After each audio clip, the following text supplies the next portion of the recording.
it in my peripheral, but I found like sometimes I feel like I need to be able to read the thing and then it's like, I don't know. I think we're out of practice mode now. Great. Okay. Thank you.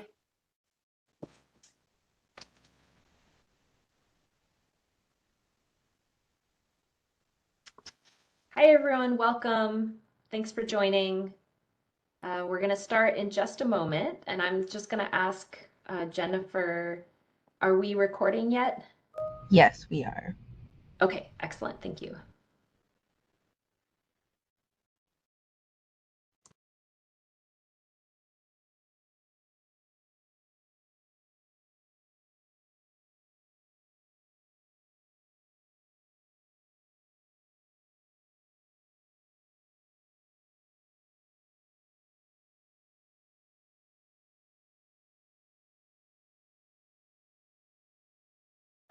I think we're just going to give it one more minute because I see a bunch of people joining right now as we're on the hour. So thanks everyone for joining, and we'll start in a moment.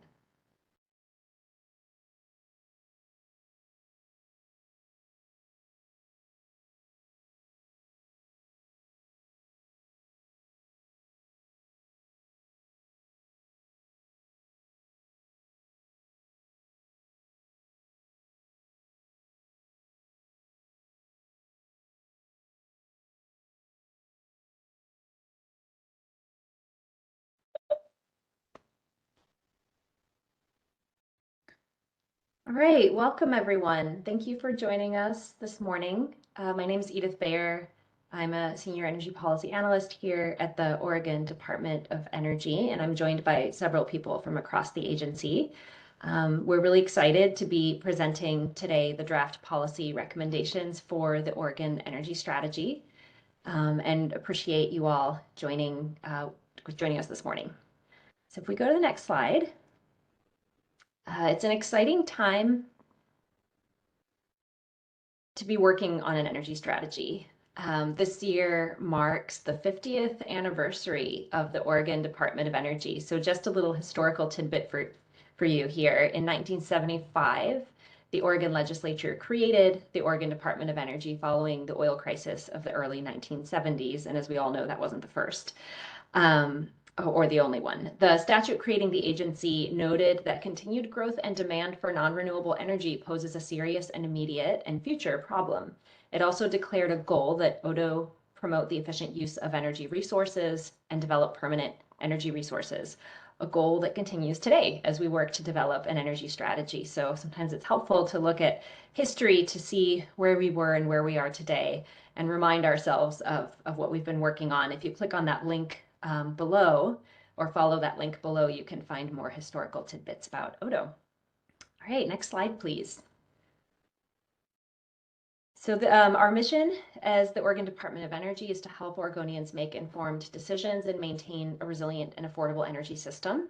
We advance solutions to shape an equitable clean energy transition, protect the environment and public health, and responsibly balance energy needs and impacts for current and future generations. And the work that we've been doing on the energy strategy touches on several of the ways that we work that you can see here in the bullets below, including working with data, analysis, providing a platform for discussion. If we go to the next slide, we're using WebEx today as the platform.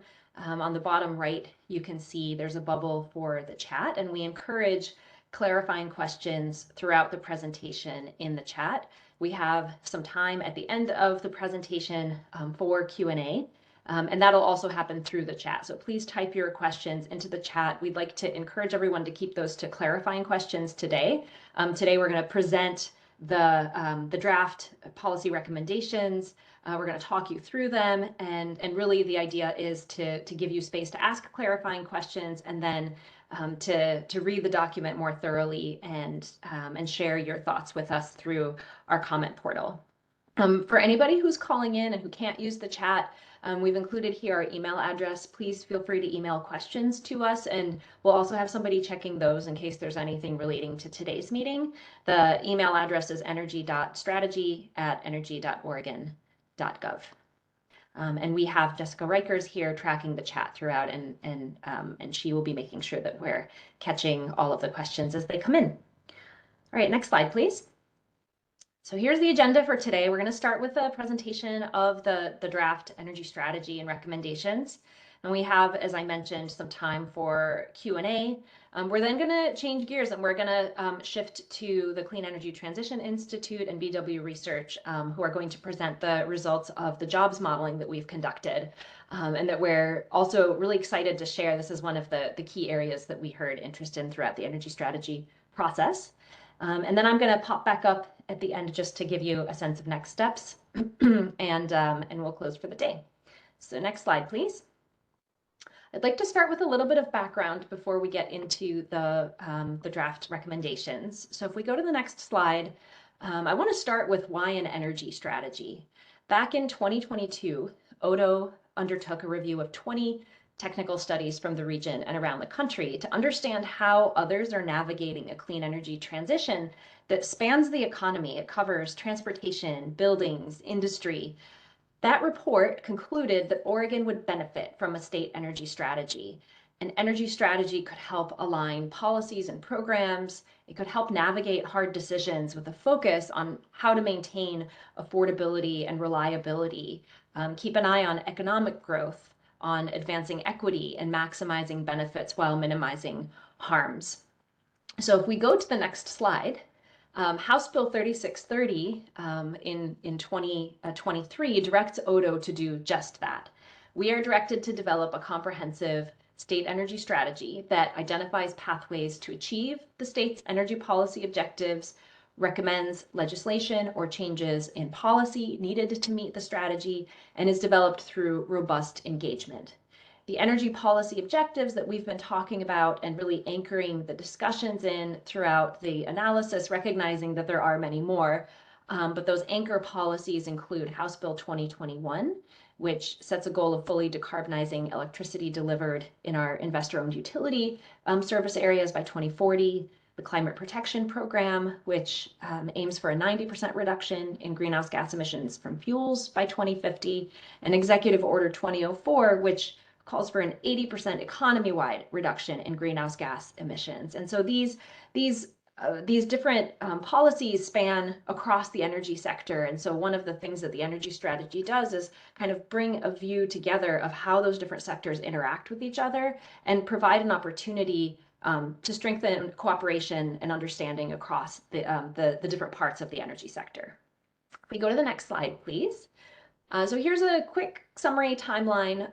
What we started back in 2024, launching a competitive process to identify technical and facilitating consultants. Then in May 2024, we kicked off the public process. The first step was to model ways that we might reach our energy policy objectives. We often refer to that modeling and technical analysis phase as phase one. And then in phase two, we built on results of that analysis to dig into where we are, where we need to go, what are the policies and programs that we have helping drive us towards clean, reliable, affordable energy, and where are there gaps. Now we're in the period here that's highlighted in a different color, where we're presenting draft recommendations. The public comment period will be open from August 14th to September 22nd, after which we'll work to finalize the document, considering public input, and submit a report to the governor and the legislature by November 1st. If we go to the next slide, throughout phase one, which was the modeling and technical analysis, and phase two, the policy discussions, we worked to engage people across Oregon. And here's a snapshot of how we structured that. So this included engagement with tribes. We convened an advisory group of 29 people representing diverse perspectives and lived experience across Oregon to help advise us throughout the process, and that group continues to meet. We established working groups with a technical focus in phase one and a policy focus in phase two. We met regularly with other agencies to ensure that we're coordinating across the state. And we held listening and information sessions to enable anyone to learn about our work and share their views. We've also maintained the comment portal throughout the process, which is where we will point you to submit any comments that you'd like to share with us. If we go to the next slide. So here's a snapshot of how the various pieces all come together. This has been a pretty complicated project. On the left, under inputs and analysis, you can see all of the different analysis that has gone into informing the draft energy strategy. And you can also see all of the expertise that has further kind of built on that modeling and further informed our evaluation of policy gaps and needs, determination of pathways to meet our energy objectives, and identification of legislative and policy recommendations. So in the middle is the draft that we're sharing. And then on the right, you can see the three main elements that will go into the final report. Again, this comes from the bill. So the report will include a statewide strategy with pathways to achieve our objectives.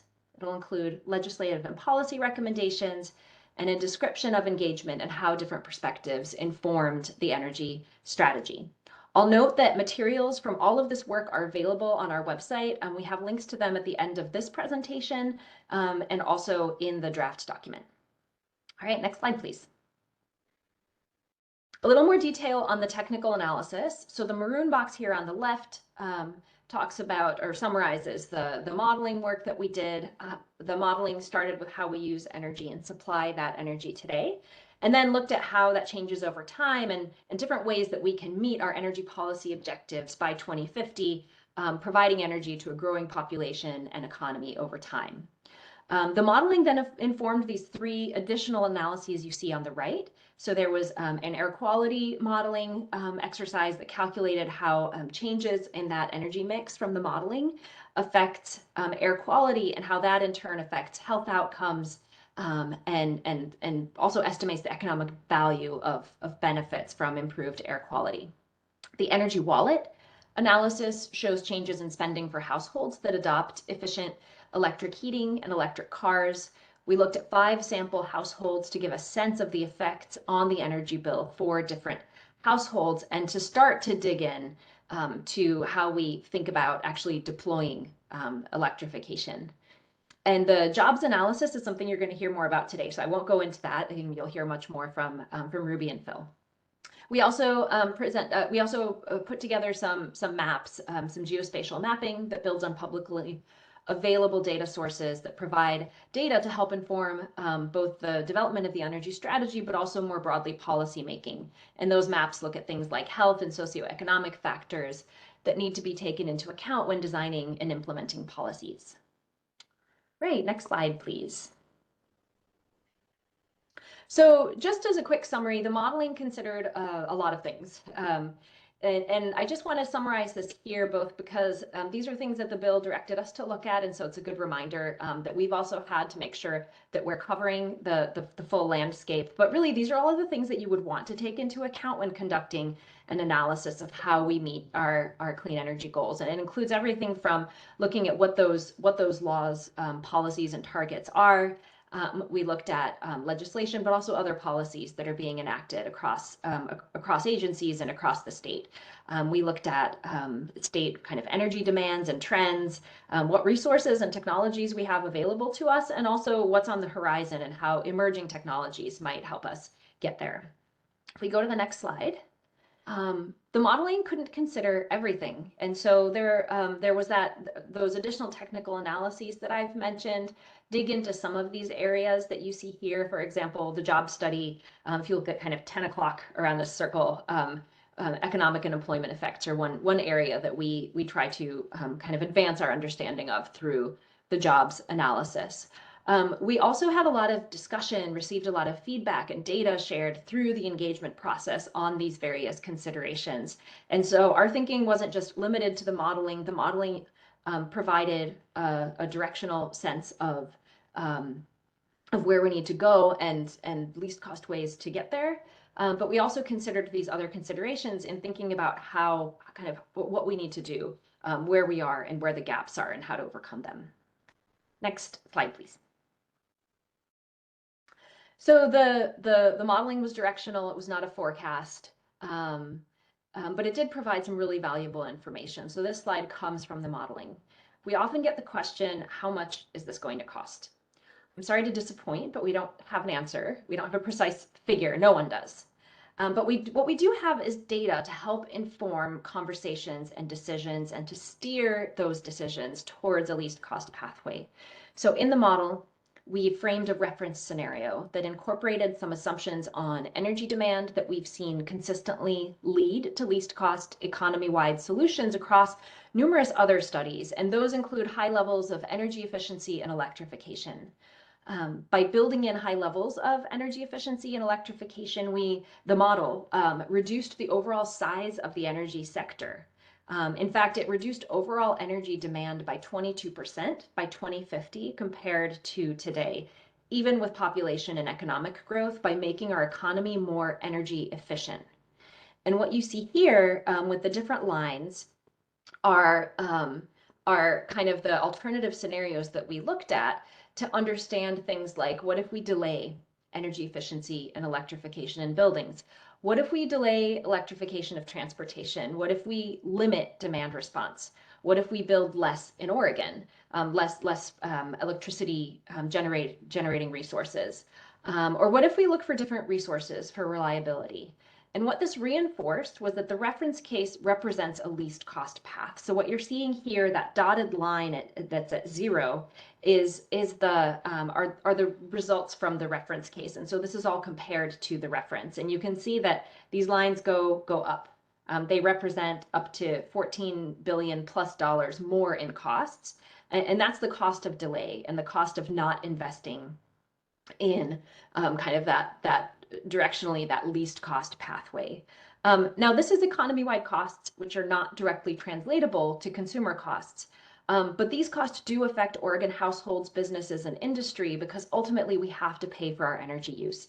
And then those discussions that we had with as we engaged, and the complementary analyses all served to help inform kind of how we guide our state along this path, but recognizing that that it's not simple, that it's not a straight line, and that we really need to be thoughtful in how we advance our energy policy objectives and advance the clean energy transition. If we go to the next slide, please. We also need to ask ourselves, this will cost money, but compared to what? So no matter what, we know that we need to build infrastructure to meet demand. And so we're going to be making investments. And the cost of not investing in clean energy is being felt today. A 2024 report by the Forum on Energy Climate Economics found that the costs of changing climate are already being felt in our economy. An example of this is the 2021 heat wave, which cost Oregonians between $1.3 and $4.6 billion. The 2018 fire season in Oregon might have cost as much as $6.8 billion, or about $3,900 per Oregon household. The energy strategy recommendations not only help address climate change, but may also help us better respond to extreme weather, risks of outages, and wildfires. Many of the measures that advance clean energy also advance solutions to these areas, to resilience. And so what we're talking about is not just a cost, but a smarter investment in our future. All right, so let's turn to the draft. A couple of points before I get into them. First of all, we can't cover all of the content. There's quite a lot there. So what I'm going to focus on are the main messages and providing some guidance on the document. So this is a draft. Again, we're asking for public comment. We're asking for your views on the draft. The final report may elaborate further on some sections that you see in this draft. We will likely provide a bit more of an explanation on the cost of inaction. And we'll also include more detail on how we incorporated feedback. We obviously can't do that before we get your feedback and consider it for the final report. Okay, if we go to the next slide, please.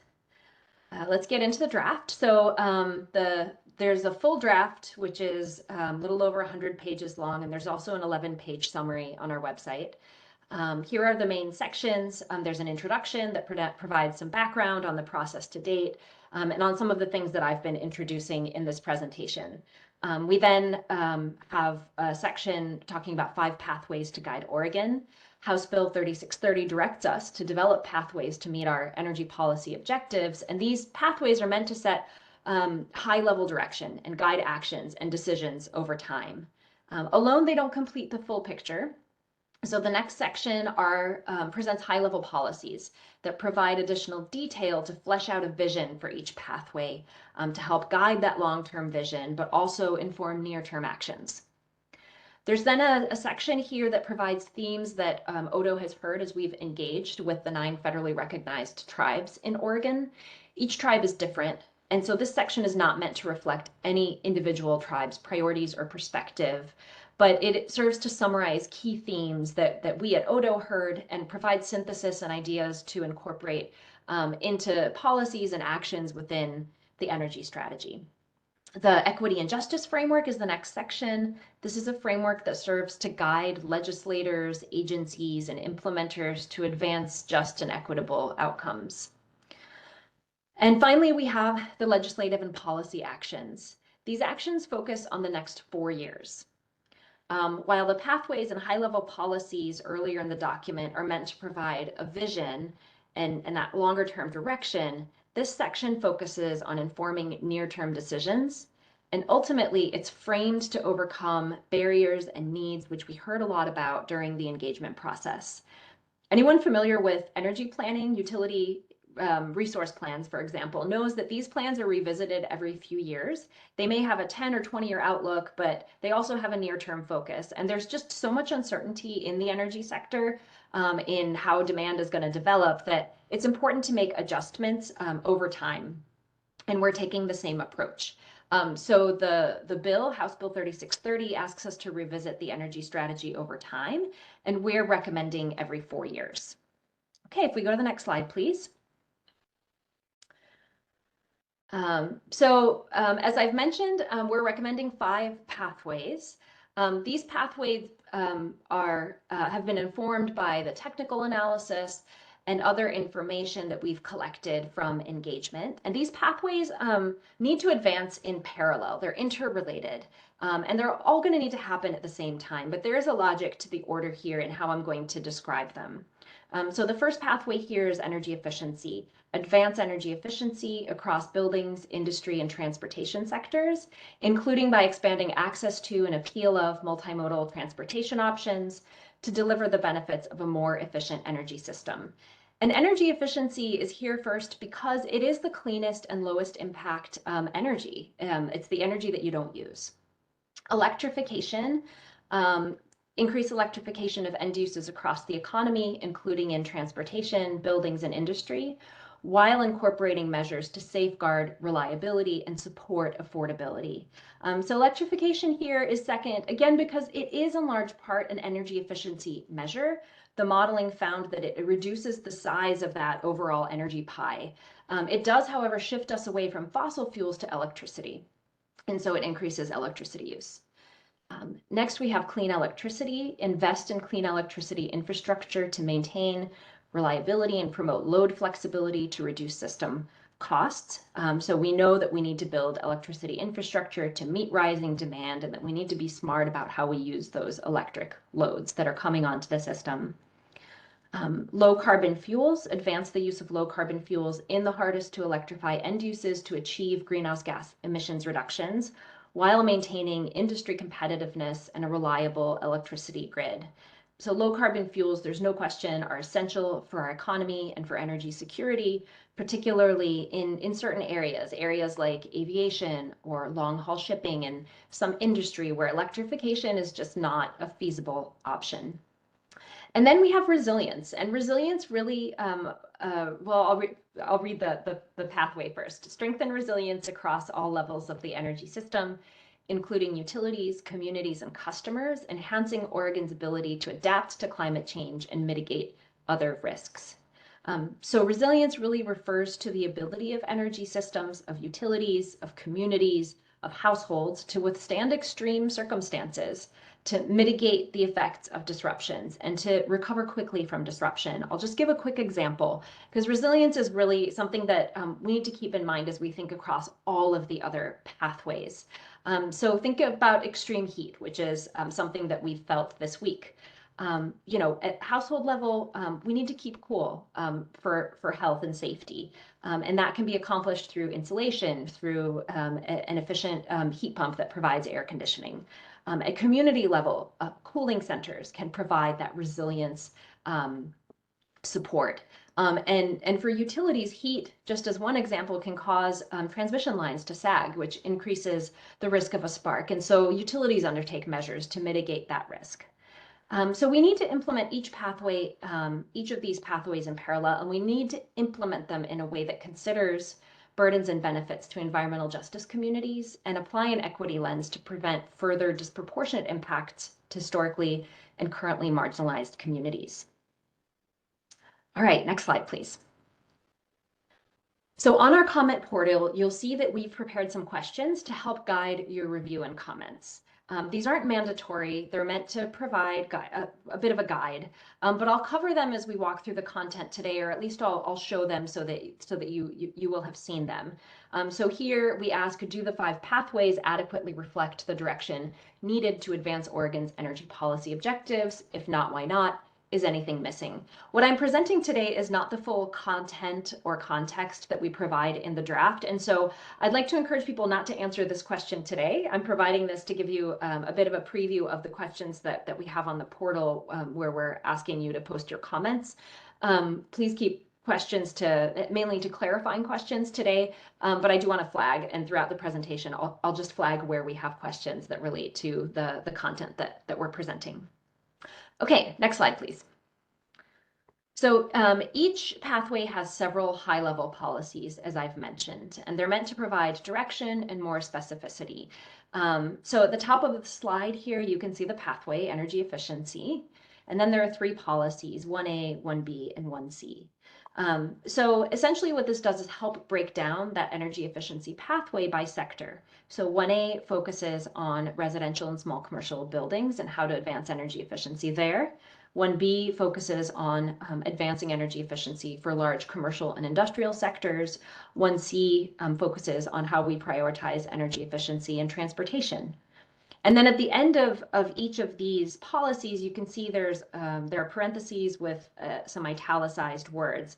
And those are essentially the shorthand for each of the policies. So in the document, you'll see us refer back to these policies throughout. So wherever we present an action, for example, that helps advance a specific policy, we'll use that shorthand, and it just avoids us having to write the whole thing out every time.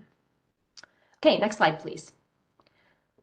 So here on the next slide, you'll see again electrification as the pathway. And then there are 3 policies here as well. So policy 2A focuses on electrification of transportation. The second, policy 2B, focuses on electric vehicle charging infrastructure and related distribution system upgrades needed so that we can charge those electric vehicles. Policy 2C looks at strategic electrification across residential, commercial, and industrial sectors. And the idea of strategic electrification, sometimes called beneficial electrification, is to implement electrification in a way that supports decarbonization while also supporting reliability and affordability. And so it really is a way to think about how we can be really thoughtful about how we deploy electrification. All right, next slide, please. There are 4 policies under clean electricity. 3A focuses on the need to build utility scale and distributed energy resources. That includes transmission and distribution lines and recognizes the need to avoid, minimize, and mitigate any negative effects on natural and working lands. 3B focuses on flexibility. Really what that refers to is things like shifting when you charge your car or heat hot water outside of peak hours and towards times when there's available cheap renewable energy.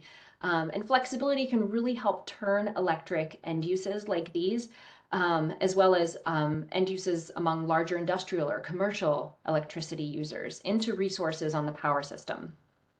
3C focuses on the importance of engaging with tribes. To be clear, it's important across the energy strategy to engage with tribes. And you'll see in the feedback and themes from tribes section how we elaborate that. But here we wanted to specifically emphasize engagement because of specific concerns around electricity generating and transmission facility project siting and permitting that we've heard. And also we wanted to emphasize the opportunity to support tribal priorities and energy sovereignty. 3D here emphasizes the importance of regional engagement with other states and regional entities. Oregon is part of a regional interconnected electricity grid, and that means that regional engagement is really essential. All right, next slide, please. Oregon's current energy system is dependent on fossil fuels, and there are sectors for whom electrification is not really an option to decarbonize. But then changing to low carbon fuels might require new expertise and investments. This includes areas like some of the ones I've mentioned, long haul rail or trucking or certain industrial processes. And so the recommendations for low carbon fuels focus on 3 areas. 4A focuses on fostering development of low carbon fuel supply in Oregon to guarantee access while balancing community and environmental impacts. 4B focuses on supporting adoption of low carbon fuels in those hardest to electrify sectors, including the ones that you see listed here. And then 4C focuses on managing a strategic fuel transition that mitigates consumer costs, that to the extent possible utilizes existing infrastructure, but that also encourages innovation.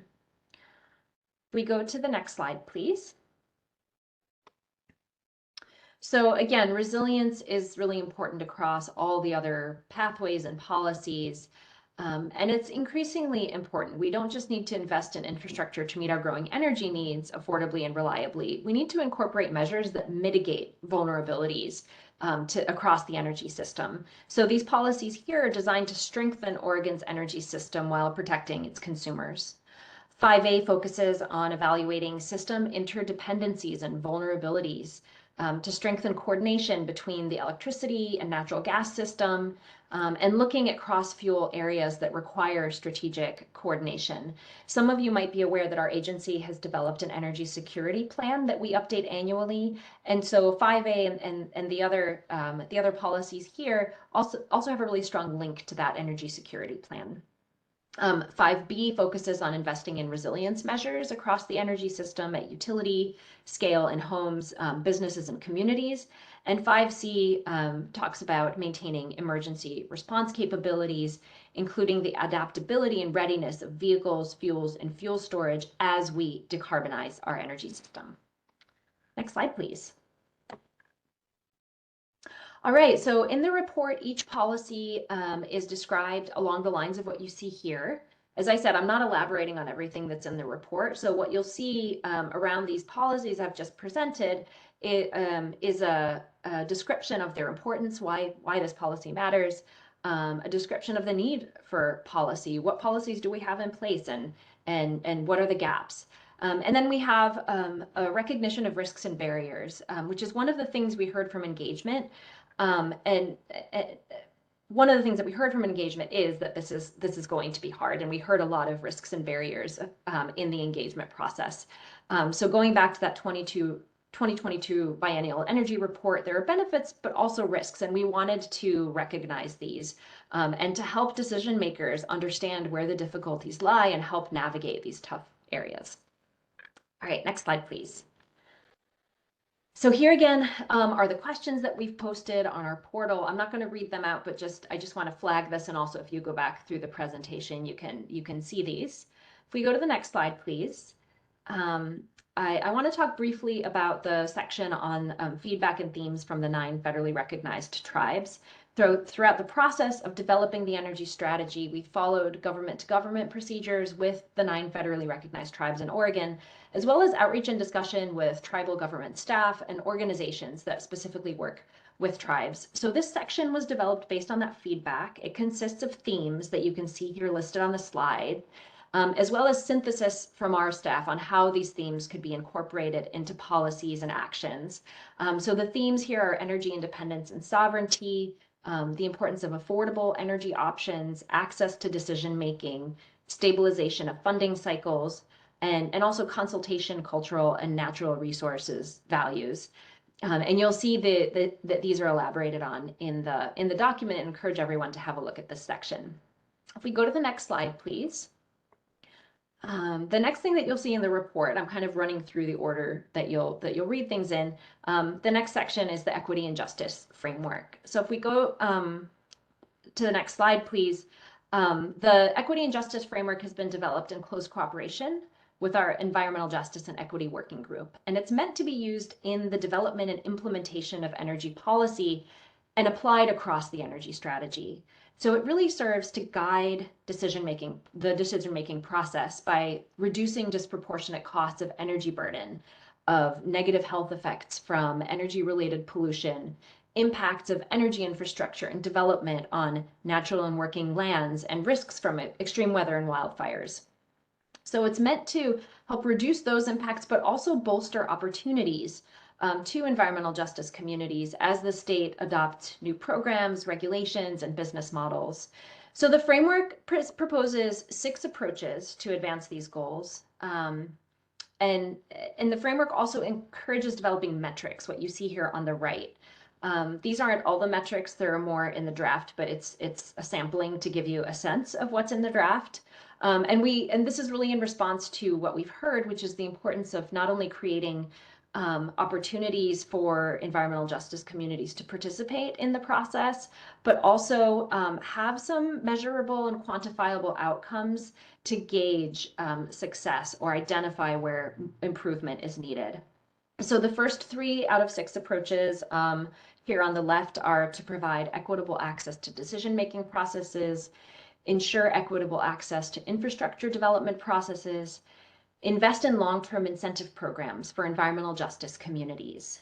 And if we go to the next slide, you'll see the remaining 3 approaches, which are to promote holistic workforce development in environmental justice communities. Sorry, can we go back one slide? Thanks.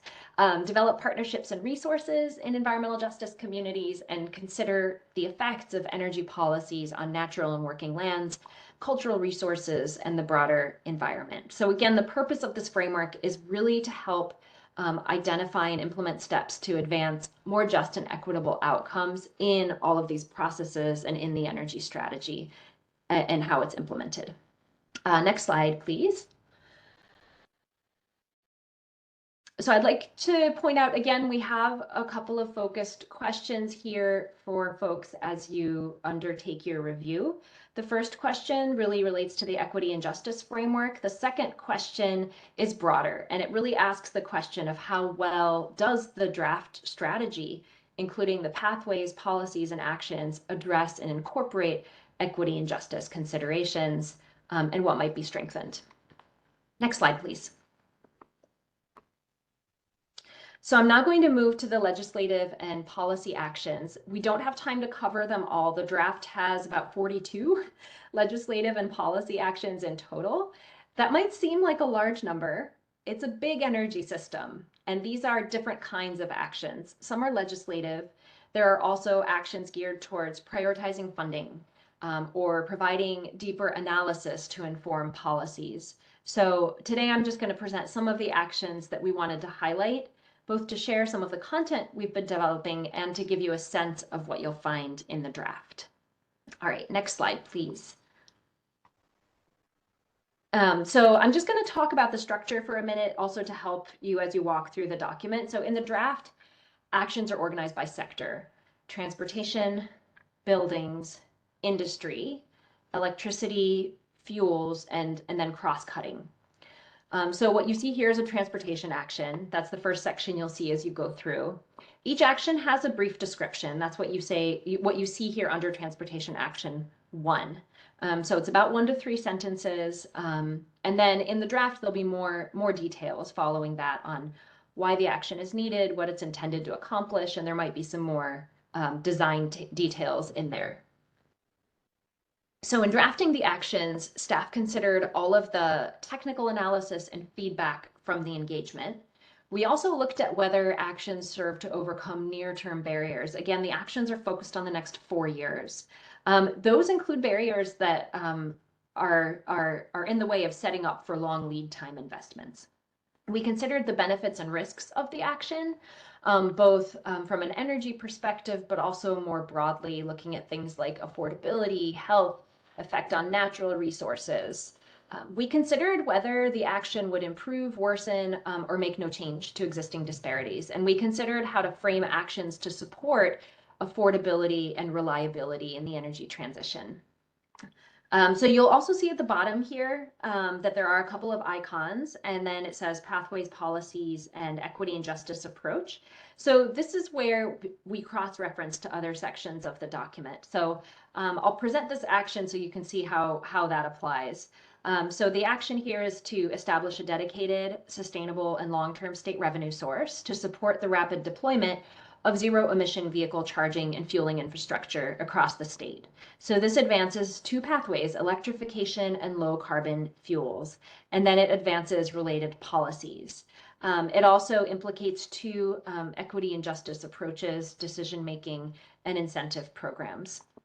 So just a little bit more about this particular action.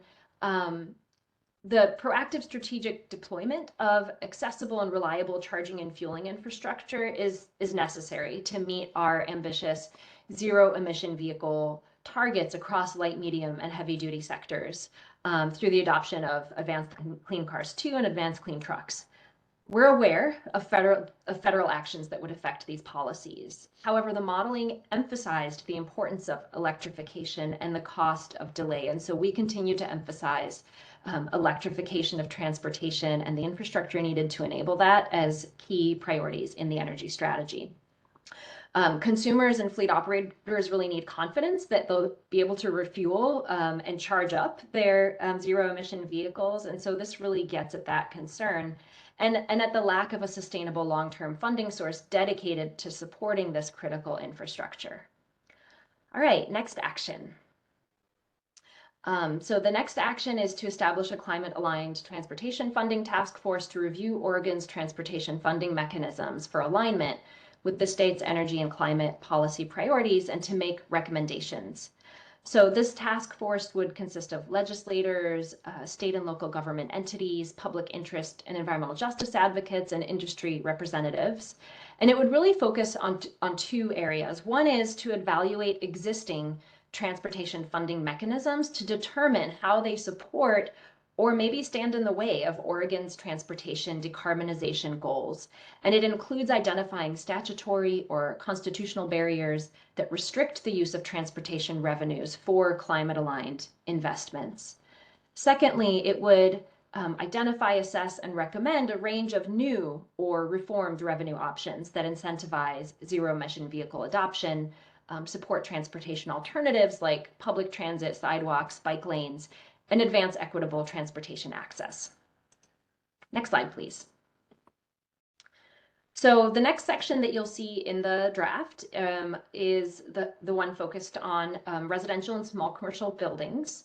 This action calls for developing a building decarbonization roadmap.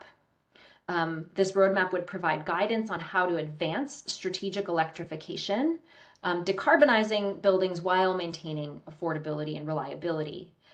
Installing electric heating systems, as I've mentioned, is one of the least cost ways to reduce carbon emissions, along with other efficiency measures like weatherization.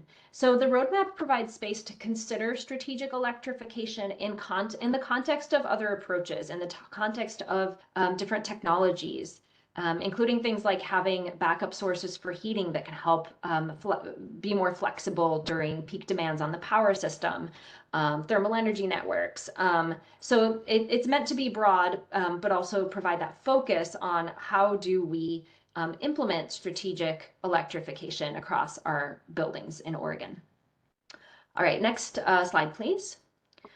So here's another buildings action. This one calls on prioritizing measures in energy efficiency and demand response programs that relieve pressure on the power system. One of the biggest near-term challenges we see in the energy strategy is rising demand on the power system and the time it takes to build utility scale resources, including transmission, to meet that demand. So we know that we need those resources. At the same time, this action is an example of direction with some flexibility on who would implement it. And it focuses on prioritizing measures to help meet power system needs through these demand side measures. Next slide, please. So the next section you'll see in the report focuses on clean electricity. This action would establish a state transmission entity. Across the Pacific Northwest and in Oregon, transmission constraints hinder access to least cost generation and contribute to reliability concerns. Line expansions and additions are not proceeding at the pace or scale necessary to meet Oregon's policy objectives. And there are several reasons for this, and two in particular that a new state entity could help address. One is siting and permitting across multiple jurisdictions. So a state entity could establish designated corridors for transmission development and obtain limited siting approval for development within that corridor. A second barrier is the cost of financing a transmission project, which are often assigned today to one or very few parties, even though transmission upgrades can have broader benefits. So a state entity with authority to identify projects that benefit the public interest and provide financial support to overcome that gap can help those projects move forward. Some of you may be thinking, this sounds a lot like a bill in the last session to establish a transmission authority. We hope that the text in the draft report captures the potential value that such an entity could provide, as well as the potential risks. There's near universal agreement in all of our engagement and everything that we heard, that transmission is one of the most critical areas to meet our goals of clean, reliable, and affordable energy. So this is an area that we've identified that needs action. Next slide, please. The next action is for a study on barriers to construction and interconnection of permitted projects. To meet our clean energy objectives, we need more clean generation and storage. Siting and permitting are often cited as primary barriers, but we also observed that a large number of large-scale renewable projects have received approval from the Energy Facility Siting Council only to wait months or years before beginning construction or simply abandoning the project.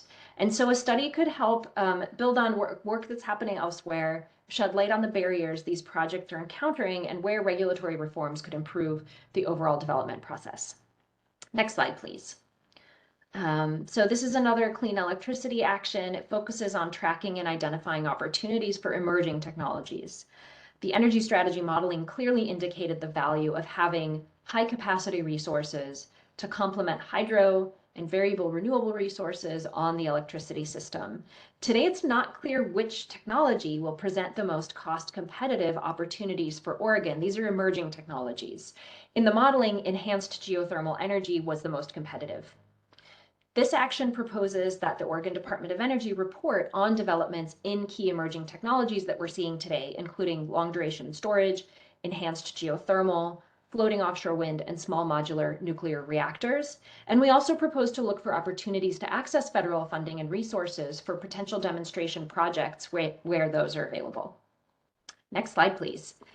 Next section that you'll see in the report focuses on industry. As I mentioned before,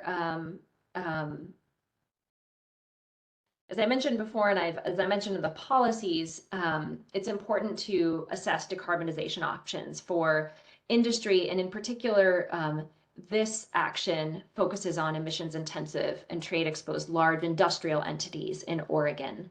So while electrification might be an option for some processes, we also know that low carbon fuels are going to play a really important role. And we know that identifying decarbonization options is very technical, often involves seeking out new information, and it requires investment. So this action is geared towards working with Oregon businesses in the transition through research and analysis on industrial decarbonization options. Next slide, please. The next section you'll see focuses on low carbon fuels. And so this action here that you see would create criteria to identify sites for low carbon fuel production in Oregon. It focuses on assessing existing brownfields and industrial sites across the state and on improving engagement with local communities.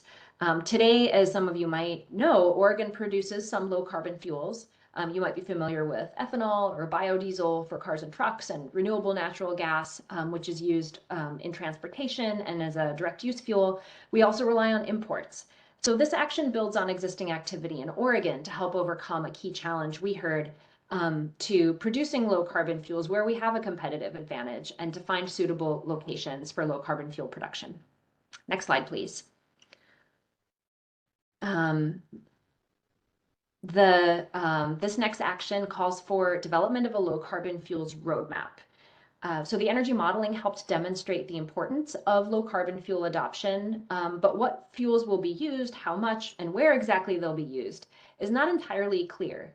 We also know that many low carbon fuels like hydrogen or ammonia are in early stages and will require pilot projects before they're widely adopted. So advancing low carbon fuels really requires cooperation across businesses, cooperation with the state, understanding what's happening more broadly in the region.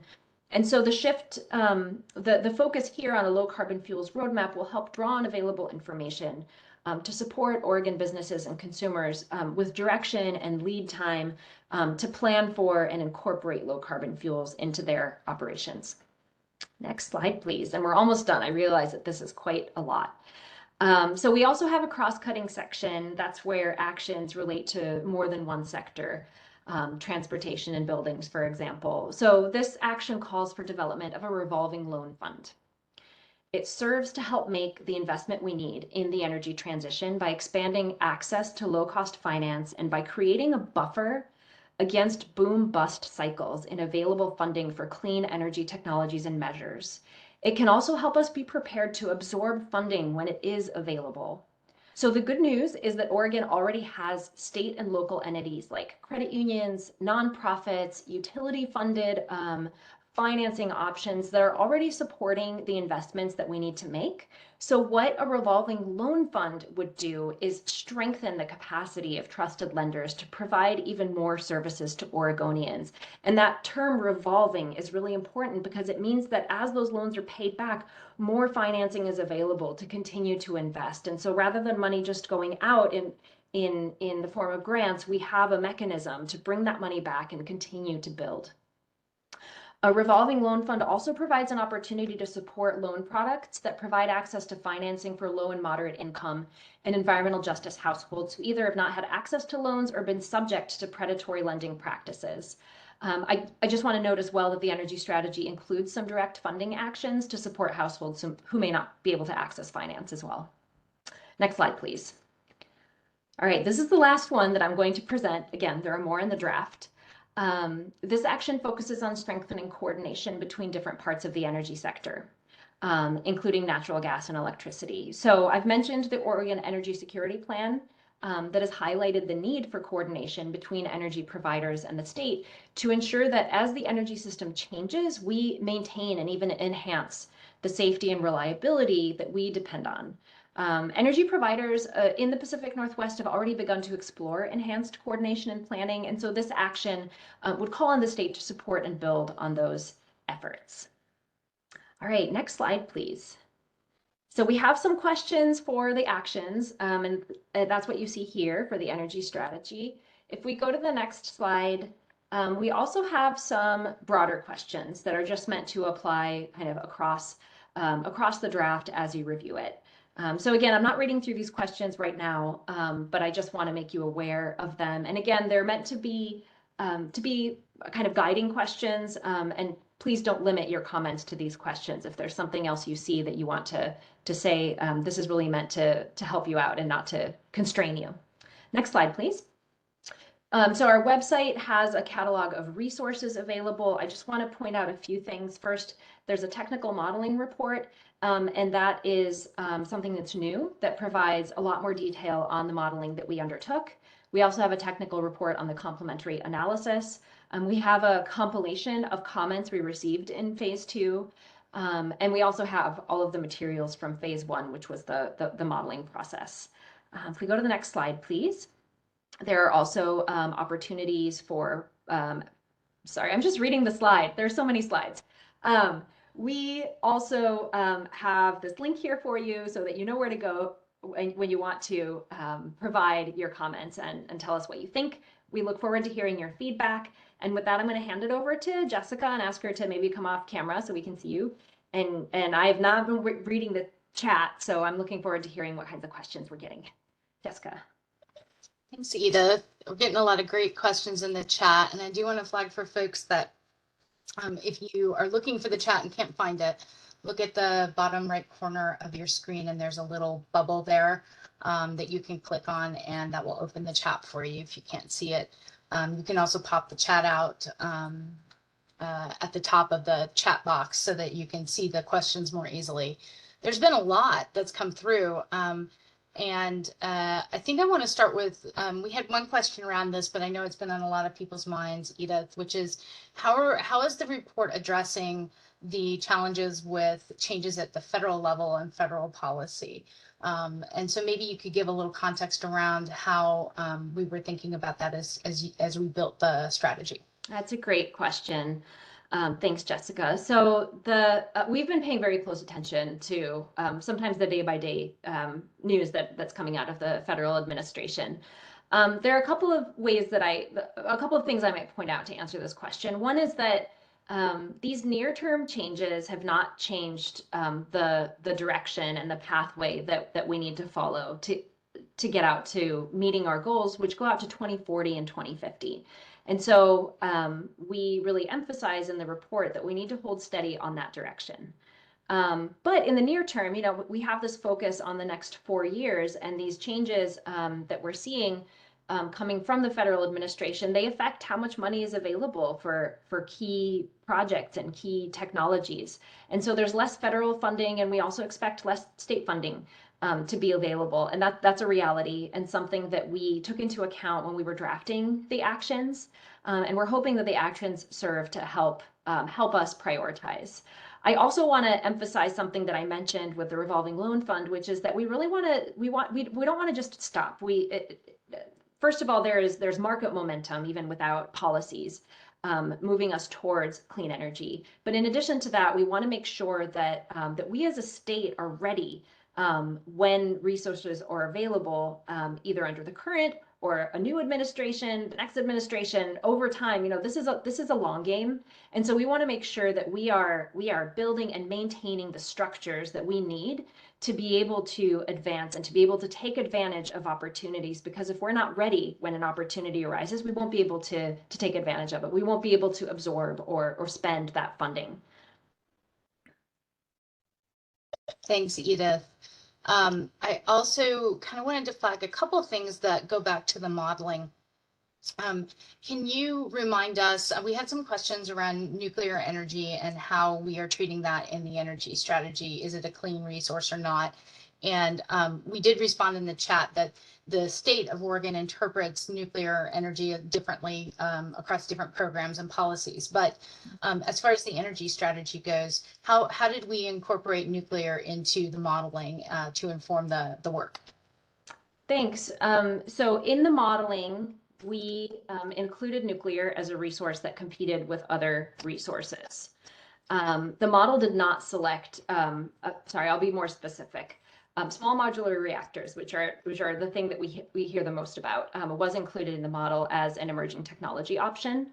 The model did not select small modular reactors, and the model looked at the entire Western region.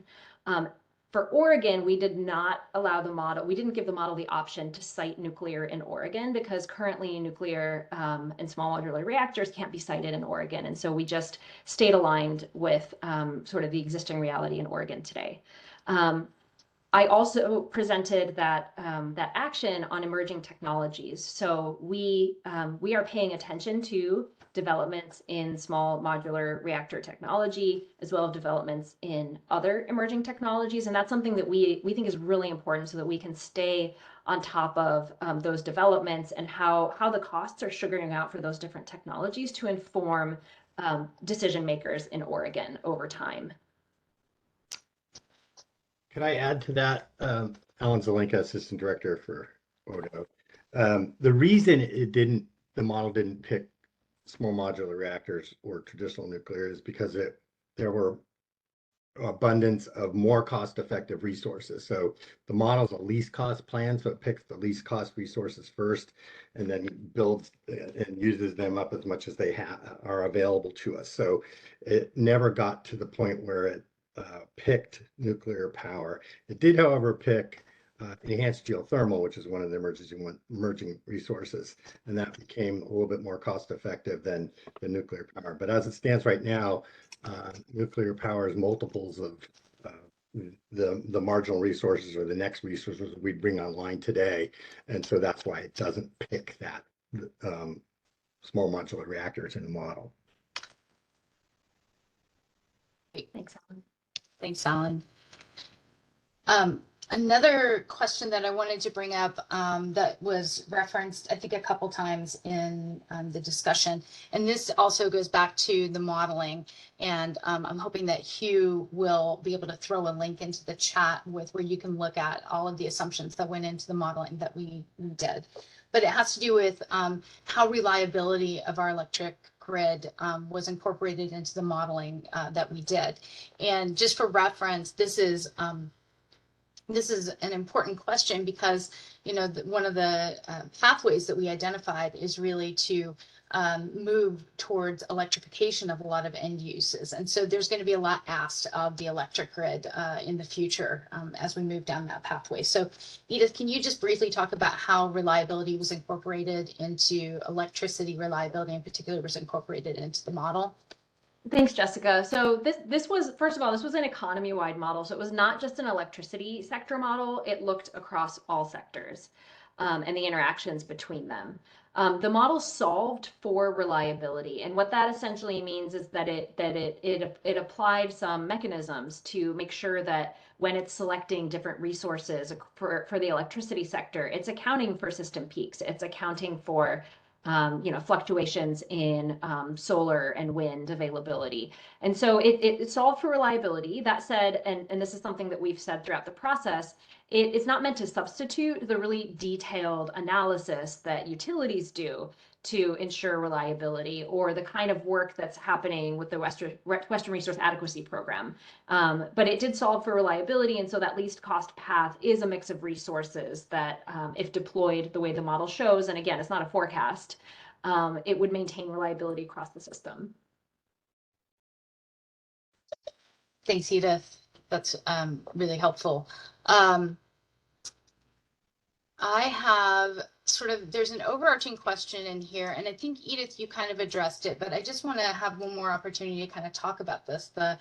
The strategy as it's been designed here for draft and for people to comment on really has a plethora of actions that can be taken at the legislature. And these are anything from things that wouldn't cost the state much in terms of funding to be able to accomplish to things like the green bank, which requires a significant amount of money that would seed that green bank. So can you kind of talk about how we thought about overall costs when we were thinking through some of these actions and what we were hearing from the different people that we were meeting with and were giving us feedback around costs as we considered which strategies and actions we should include in the strategy?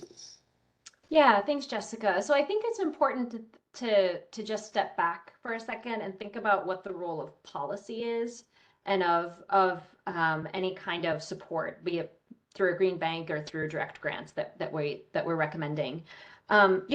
These policy people are making decisions every day, right? And so part of what these policies are doing is when it comes to make the decision to buy a car or invest in equipment for your home, there could be upfront cost barriers. Even if you're going to save energy over time, there might be an upfront cost barrier. And so some of what these policies are doing is when those decisions are going to be happening, and it essentially is there to step in and to help overcome that cost barrier and help guide that decision, because what we see is that kind of economy-wide least cost path, but what a consumer sees is just what's the bottom line for me in the near term. And so that's a really hard thing to ask folks to do. And so policy plays a really important role. Policy is also there to help us drive more equitable outcomes.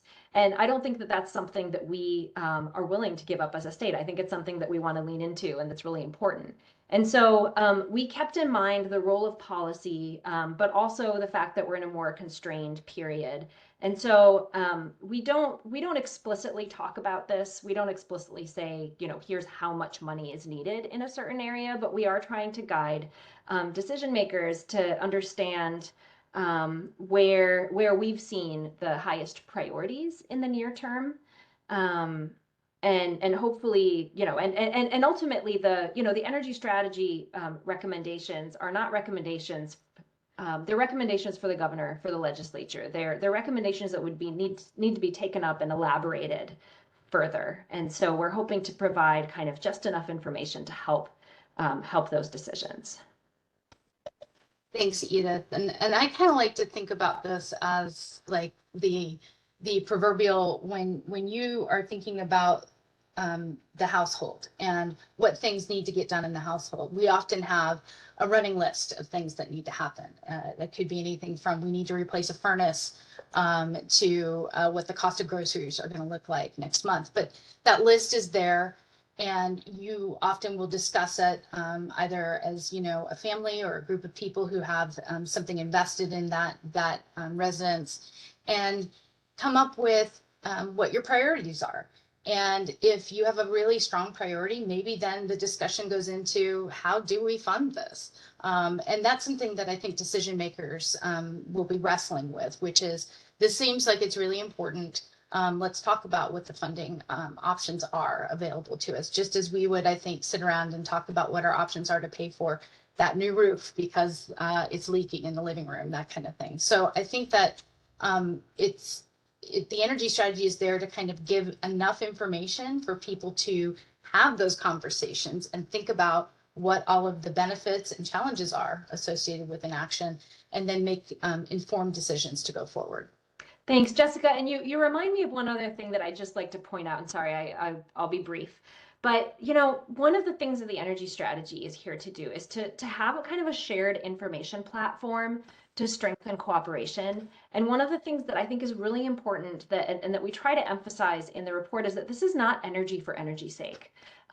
Really, energy is there to serve Oregonians, right? It's to provide cooling, it's to provide heat, it's to, we talk about improved health benefits, we talk about improved resilience. And so I think that another way to think about the kind of crunch that we're in terms of available funding is to think about how, with one measure, we can advance many priorities. And those are not just energy priorities. Those are priorities relating to public health, to competitiveness, to safety.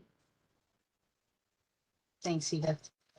I did want to address questions around some transportation issues and having to do with funding issues. I think what we saw happening at the legislature in the last session with the transportation bill highlighted that we know that with the move to electric vehicles, that is happening regardless of what the energy strategy is pointing to, is creating a funding issue to maintain our roads and bridges in the state. And that's because electric vehicles pay into our state highway fund differently than gas vehicles do. And it's not just electric vehicles, I might add. This also goes to the fact that the current gas and diesel vehicles are getting increasingly more efficient. And that means they buy less gas, and that means they pay less gas taxes. So we recognize that there's a misalignment on how we fund roads, considering the changes that need to occur going into the future with electrification of vehicles.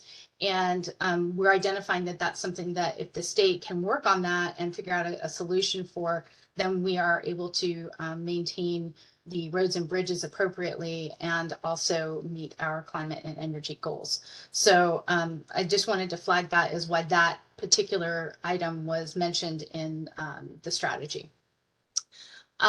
Okay, so Edith, there's a lot of questions that are coming into play around. Sorry, I lost my train of thought.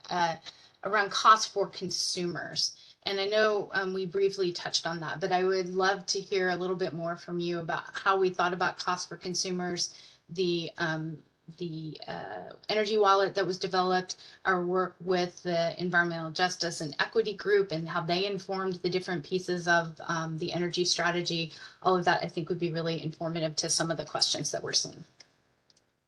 Thanks, Jessica. And we're very aware of the rising energy burden in our state, things like historic disconnection rates. And so we take this very seriously.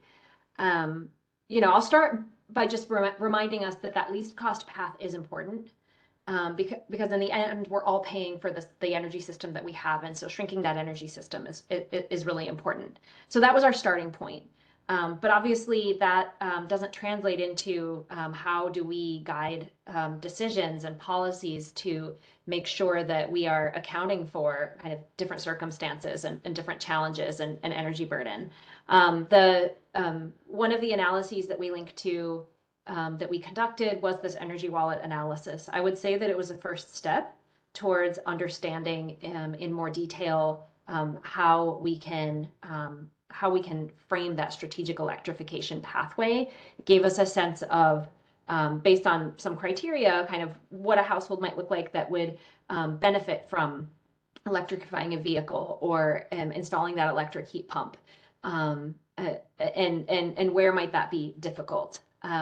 So one of our actions, that building decarbonization roadmap, is meant to help us get into more of the detail of how to get there. As you mentioned, Jessica, we had an environmental justice and equity working group who we've been meeting with throughout the process. And we've been working really hard to understand the perspectives of the members of that group. They helped inform the energy wallet analysis. They've also helped inform the equity and justice framework. And that's another mechanism that we hope decision makers will take into account and will apply when advancing policy, because we don't have all the answers.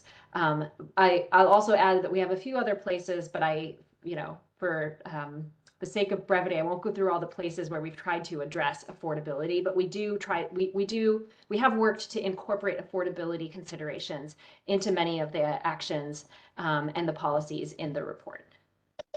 Thanks, Edith. And I just want to flag one of the things that I just got really excited about when we saw was that energy wallet analysis. When we looked at 5 sample households in Oregon, that we found that electrifying the vehicle in those households where a vehicle was present, it had a cost benefit for all of the households.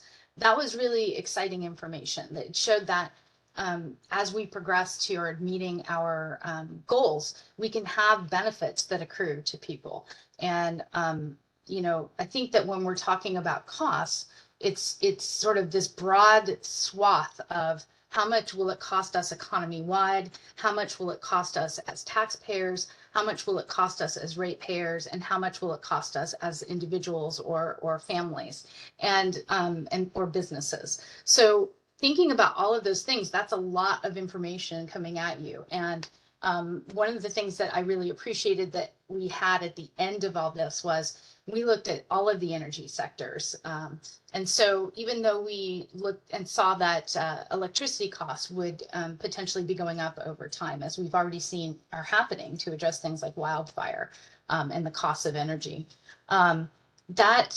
that amount showed that over time, when you bring all of these things into play, the reduction in costs for things like gasoline helps offset that. And in some cases, you end up with sort of like not as much of a burden on that household when you take all of those things into consideration. And I think that's such an important piece of this energy strategy that really isn't found anywhere else, because that is sort of the bailiwick of the Oregon Department of Energy, is to take a look at all of the energy that we use as a society. So I highly encourage people to take a look at that energy wallet analysis. I think it was really informative to the discussion, and it helps provide more context around what people will be paying for as they move through the energy transition themselves. Thanks, Jessica. And I think we're at time to transition to our jobs presentation. I don't know, Alan, if you wanted to add something, and I'd like to introduce our next speakers, but I'll give you the floor, Alan, because you came off camera. Yeah, I just wanted to add to what Jessica said and reiterate something that Edith said earlier, which is when you talk about cost, you have to say compared to what?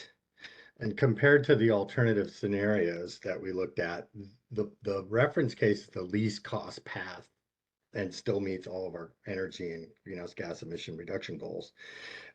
compared to the do nothing case, there is no do nothing case. We don't have any idea what that cost, but we have some indications that that actually is the report that we showed is going to cost us an enormous amount of money. And so you have to think about what the alternative paths are and say, what's the incremental cost associated with that? We haven't done the analysis, but my personal guess is that this path is the least cost path for Oregon to go down. And it will actually, what we've seen from other studies is that's correct. What we saw from the Tigger 1.0 study was that the incremental actions actually result not in a cost to Oregonians, but into an enormous net benefit by 2050 to Oregonians. And then if you add in the improved health by reducing the amount of pollution, the health benefits dwarf actually the economic benefits. So all told, the economic and the health benefits lead us and me to believe that this is the least cost path to go down. Thanks, Alan. And that's a great ending to the overview of the energy strategy draft. So I'm really excited to hand the floor over to the Clean Energy Transition Institute and BW Research. Employment and economic opportunities are two things that we heard a lot about throughout the engagement process, and we contracted SETI and BW to build on the modeling, which evaluated different ways of achieving our energy policy objectives and to give us a sense of what the job implications are of these scenarios. So just as the energy sector modeling was not a forecast, but was meant to provide directional guidance, but without definitive answers, the job results build on those directional insights to give us a sense of how advancements across the energy sector would affect energy sector related employment. Where might we expect job growth or displacement? And how do we ensure the skills and the workforce is there for future needs? The starting point to answer these kinds of questions is to get a sense of the sectors and types of jobs that come out of the modeling and that this analysis indicates that we'll need. So with that, I'm going to hand over to Ruby Moore-Bloom from the Clean Energy Transition Institute and Phil Jordan from BW Research to explain what those jobs results are. Thanks. Thanks, Edith. You can go to the next slide. So before we jump into these job study results, I'm going to give a quick reminder of some of the key results from the energy modeling that was initially presented earlier this year. And these should sound really familiar after hearing Edith present. So first, the modeling confirmed that Oregon's existing policies are important to meeting the state's clean energy goals. The analysis also found that electrification and energy efficiency are key strategies, and that fuels moving toward low carbon fuels also play a really critical role.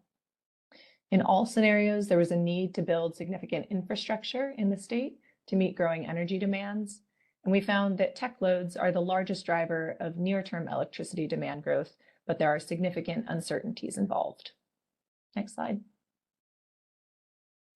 In this modeling, Oregon is modeled as part of the broader 11-state western region, which you can see in the map there. And then Oregon is also modeled as two zones, so roughly east and west of the Cascades. You will see some job results also presented within these two zones to highlight some regional specificities. And just keep this geography in mind as you're hearing about the job results.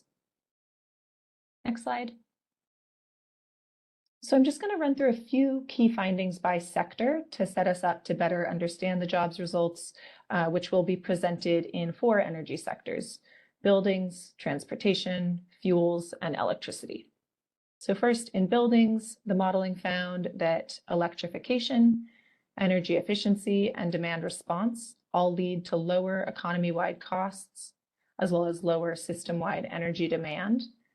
And therefore, if these strategies are delayed, we found that economy-wide costs increase. Next slide. Similarly, in transportation, we found that transportation electrification and the adoption of electric vehicles would lower economy-wide energy demand. And conversely, if transportation electrification were delayed, these economy-wide costs would increase. Next slide. In the fuel sector, fuel demand declines as many applications switch to electricity, but fuels continue to play a significant role in Oregon's energy system. And these fuels increasingly shift toward low carbon versions as the years go on. The modeling also found that gas plants powered by low carbon fuel can play a key reliability role on the grid by providing additional capacity, even if they are not run very often. Next slide. And then lastly, in the electricity sector, we see really enormous growth in all modeled scenarios. And as I mentioned up top, tech loads, so that includes data centers as well as chip manufacturing. These are the biggest near-term driver of that growth, but there's also uncertainty about exactly when and where that growth might appear. The modeled least cost supply portfolio in all scenarios includes a significant increase in installed generating capacity, and that's both within Oregon as well as out of state. And there's also a need for additional transmission build to meet state energy goals. Next slide. So far, I've been mostly talking about the energy modeling reference scenario, but as I'm sure many of you know, we also ran several additional scenarios and sensitivities to explore key questions. So those are all listed here. We selected 6, which are the ones highlighted, to examine in the jobs analysis.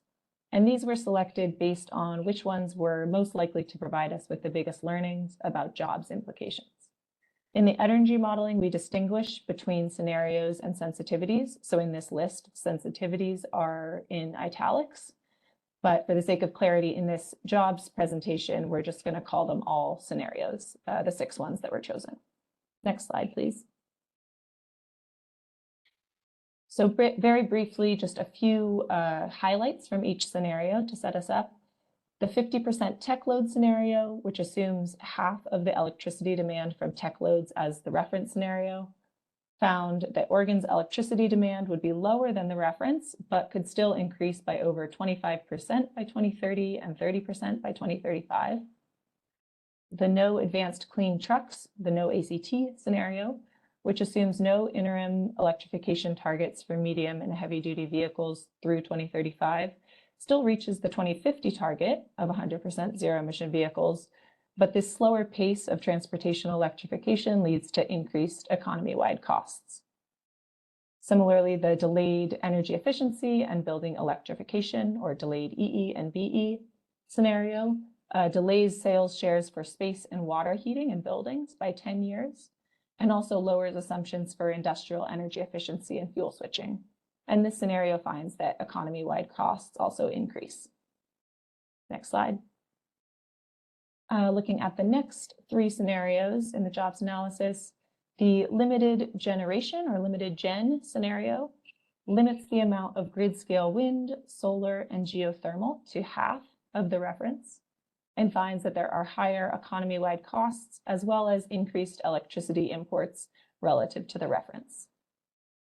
The high distributed energy resources, high DER, and limited transmission, limited TX, increases the levels of rooftop solar, demand response, and storage, and then also limited transmission to reconductoring. And this scenario finds that increased rooftop solar can displace the need for some grid scale energy. Lastly, the alternative flexible resources, or alt-flex-res scenario, does not allow construction of any new gas or biogas electricity generators. And this scenario finds significantly more build out of renewables, mostly solar and geothermal. And that solar is largely used to create clean hydrogen from electrolysis, which can then serve a flexibility role on the system, which is the role that the gas plants played in the reference scenario. I am now going to hand things over to Phil Jordan from BW Research to discuss the jobs results. Thanks so much, Ruby, and thanks to all of you for joining today. I think Ruby gave a great overview of the various scenarios and what they mean and what they come to. And we're going to talk a little bit now about how we translate that into the potential economic impacts statewide and within the regions of the state. So today I'm just going to tell you a little bit about BW Research and our work.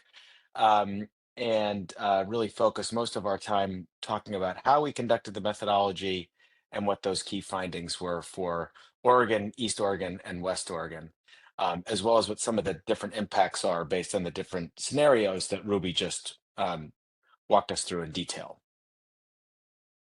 So again, my name is Phil Jordan. I'm the vice president and one of the principals at BW Research. I'm also joined for the Q&A section by several members of my team who worked on this with SETI to produce these results.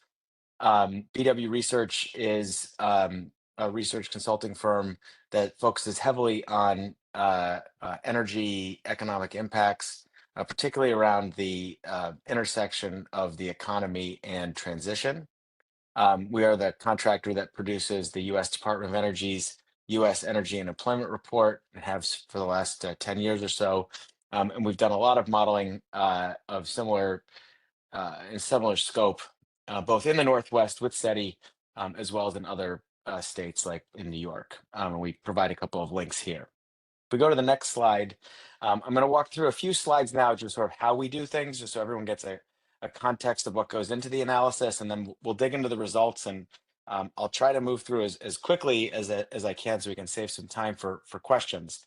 But basically, the way that we conduct the analysis, the first part of that analysis is that Evolved Energy Research looks at the various scenarios for different energy pathways and investments through 2050, and then we develop employment modeling multipliers that we can then apply to those investments, and we can then provide detailed information by occupation, industry, and region.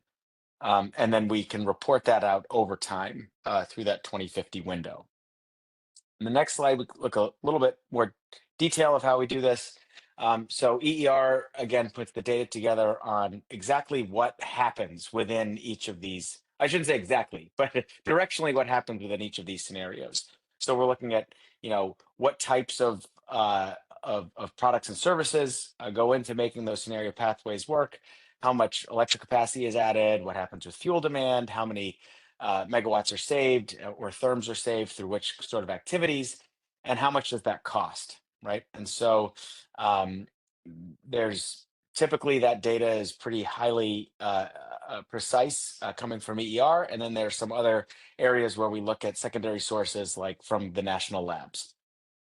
From there, we then split that out into the various how those costs are then spent, right? So we take those overall costs and we say, now what happens with that money? So if you're going to spend $20 million on the installation of heat pumps, how does that $20 million actually get spent? Where does it go? And then how does it flow through the economy? Each time it flows through that economy, there are different impacts that happen.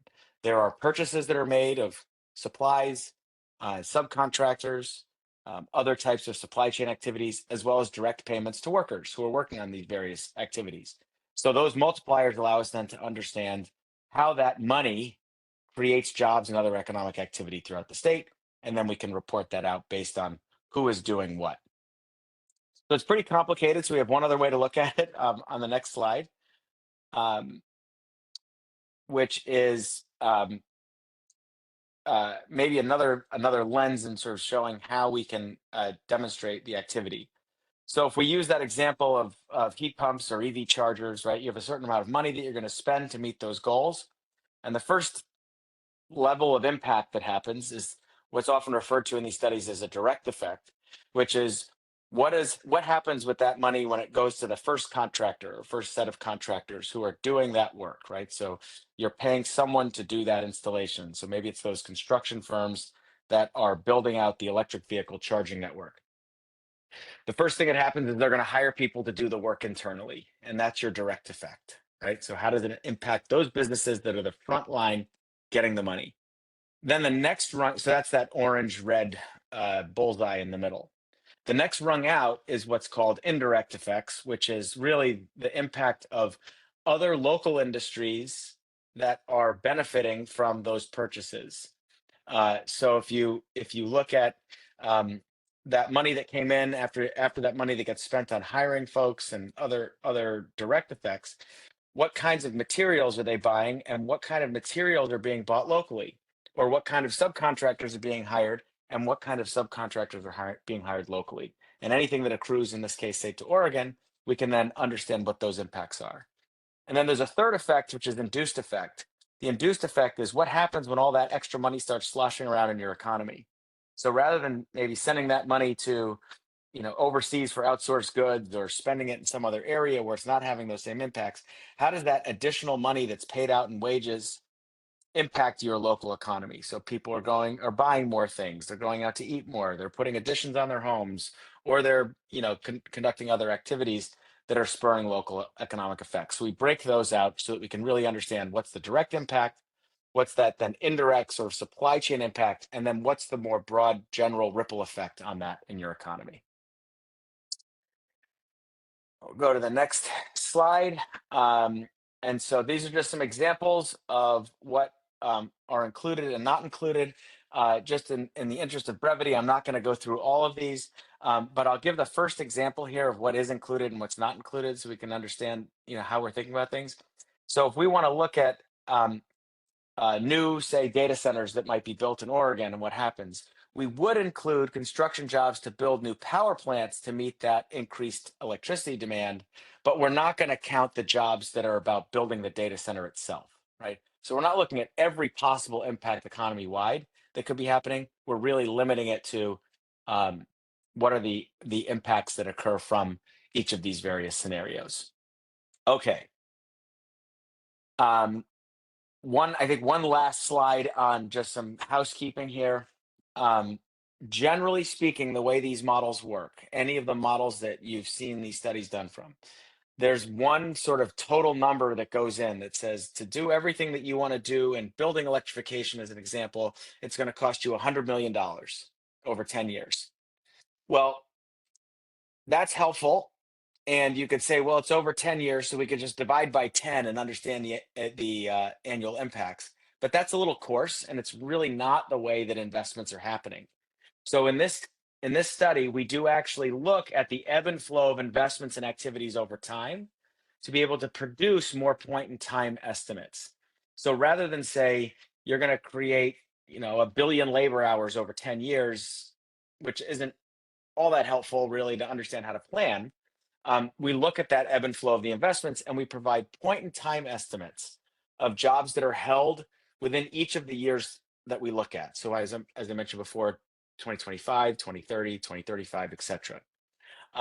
This can really help when we're trying to think about preparing the workforce, when we'll need the workers, how quickly it will take to ramp things up, and then when things may start ramping down, depending on how those investments flow. Finally, just want to note, there's lots of uncertainty that it can exist in any model. So, we don't want to report something to the precise exact job number. We're really talking about directional forecasts here. Okay. Within our framework, we have 4 key areas that we are addressing. So the first, under energy supply, is electricity, which are all the different generation of electricity models, as well as fuels. So we look at hydrogen, biofuels, and fossil fuels, and that's includes the distribution. For energy demand, we look at the 2 core areas of demand in the state, which are buildings and transportation. So if we go to the next slide. Again, I think what we want to focus on here are the top line numbers to start, which is that by 2035, we're anticipating the addition of 9,200 to 16,500 additional jobs over the 2024 baseline. So that's anywhere from a 7 to 12% increase. And then in 2050, we'd be looking at 15,400 to 26,200 additional jobs, which is 11 to 19% increase in 2024. So what we see here is that there is pretty significant increased demand. Those are pretty healthy growth numbers over time. And those demand numbers need to be put in a context that this is not addressing any current workforce limitations or gaps. Okay, so a couple ways of thinking that is, there may be a number of openings that exist in 2024 that need to be filled. This would be additive to that. there may also not be enough people to fill those jobs. We're not actually saying that there are going to be 16,500 people who can fill those positions. We're saying that's what the demand will be. So this is what the potential exists. So we know from looking at the data that there is going to be a need for additional workforce planning to avoid those shortages. So how does this break out? So when we look at the reference scenario that Ruby described for us earlier, we see 9% growth by 2035 and 17% growth by 2050. What we see here is obviously substantial growth across electricity in particular, as well as buildings showing very strong growth, and then some more modest growth in fuels, and then some declines in transportation. And this is for all of Oregon statewide. Also sticking with the full statewide analysis, we have a breakdown of the net job changes. So this breaks it down a little bit easier for you to see over time. So for the net job changes in 2035 in blue and 2050 in orange, what we see is pretty significant percentage growth across electricity and fuels, as well as strong growth in buildings, and then a decline in transportation. So obviously the net job changes that we're looking at that are most dramatic, electricity, this has a lot to do with the need for increased transmission and distribution investments, as well as renewable resources. And then transportation decreases is predominantly in fueling stations and vehicle maintenance. Now, this is because internal combustion engine vehicles obviously require gas, which requires gasoline stations or diesel. And also alternative fuel vehicles require less maintenance. This also assumes a model that says that most people are going to be, charging at home or a dedicated charging facility that may be on street, and not at a place that would look more like a fueling station today. There are other models that exist and other scenarios that exist that suggest that maybe you could have very rapid charging, so it would be around the same time that it would take to charge to fill a gas tank, and then you might still have the store inside that employs people where they're going in and buying stuff where a lot of that employment is. So we don't know exactly what that model is. This is sort of a worst case scenario way of doing things from an employment perspective, of saying that if you were to close down substantial number of gas stations with those convenience stores inside, you would lose these types of jobs. If we go to the next slide, we can look at the gross employment growth. So this is we add up all of the things that we think could happen in that scenario period that will add jobs before we take any losses away. And you see some of the gross employment growth across the categories. So we do create some transportation jobs, and we create jobs across buildings, fuels, and electricity. But then we go to the next slide, we see where the declines that exist. So very, very modest declines in fuels and electricity, none in buildings, because those are sort of all additive measures. And then you see here where the declines are in transportation, again, largely in the fueling stations and also in maintenance.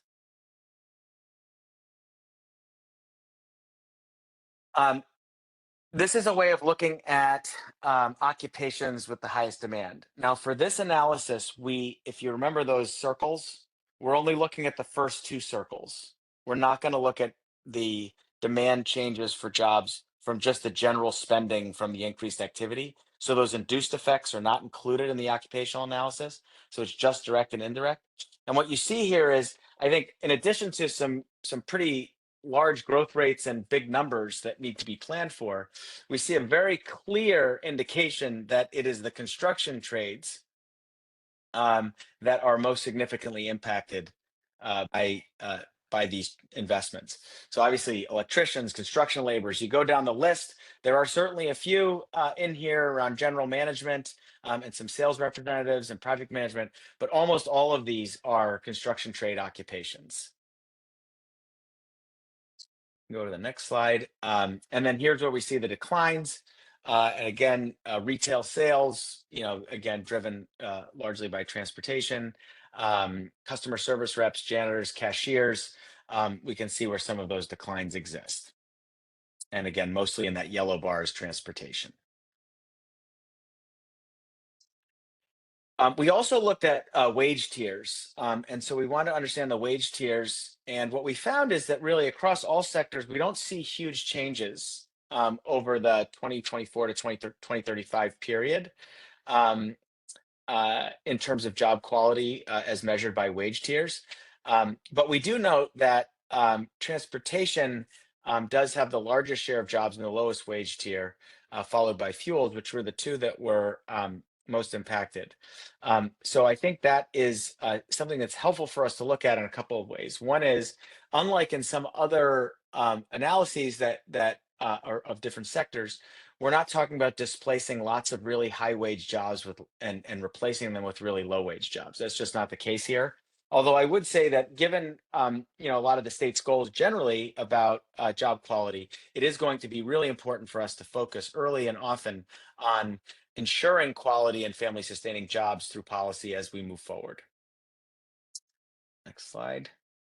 Okay, now what we are looking at is a split. So we want to look at how there might be impacts and how those impacts might differ in East Oregon versus in West Oregon. And what we find here is that East Oregon really strongly benefits under the reference scenario, and in fact, all scenarios, with a 33% growth in total employment by 2035 and 75% by 2050. This is largely because the major investments in renewable electric generation and transmission are heavily focused in East Oregon. The challenge here, though, is that this requires some location-based workforce development. So there are a lot, obviously, I don't need to tell you this. There are a number of rural communities that will benefit that don't have necessarily the workforce in place to be able to benefit. So rather than importing labor from the outside, we are, you know, looking at the need for location-specific workforce development to make sure that these communities can take full advantage of the opportunity of the job growth. I would just note that also we do see quite a lot of strength in East Oregon in each of these categories, but obviously electricity is the biggest. And when we flip to the next slide, we can see that the relative growth is quite a bit lower from a percentage perspective of 5% and 7% by 2035 and 2050 respectively for West Oregon. And it's actually driven much more by the building sectors than by the other categories. So still 10,000 jobs added in the electricity sector over the longer window, but more sort of significant lots of job creation from the buildings. So again, you know, we think that the job displacement that we see at conventional fueling stations and vehicle maintenance are going to be ones that we want to keep our eyes on, and maybe a transition opportunity, and also recognize that most of that decline is occurring in West Oregon.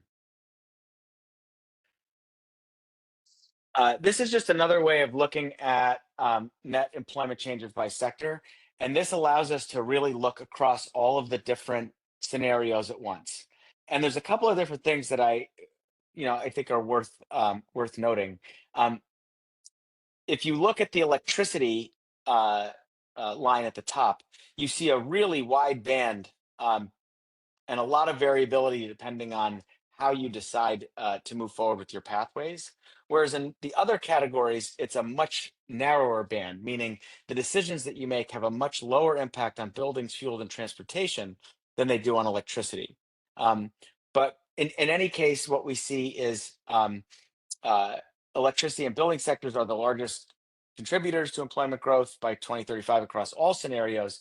But some of the decisions you make can really create lots more jobs than others. Go to the next slide.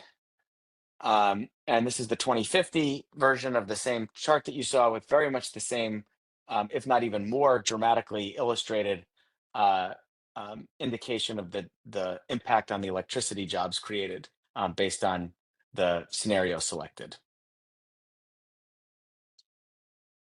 Okay, now let's look at comparisons to reference scenario. We think that this is a really useful way of looking at the data as well, because it can show you that in 2035, based on each of these segments or each of these scenarios, which are listed on the left, you can see the impact that it has across the different categories. And you can see again here illustrated more directly that the biggest impacts are to electricity, but the high DER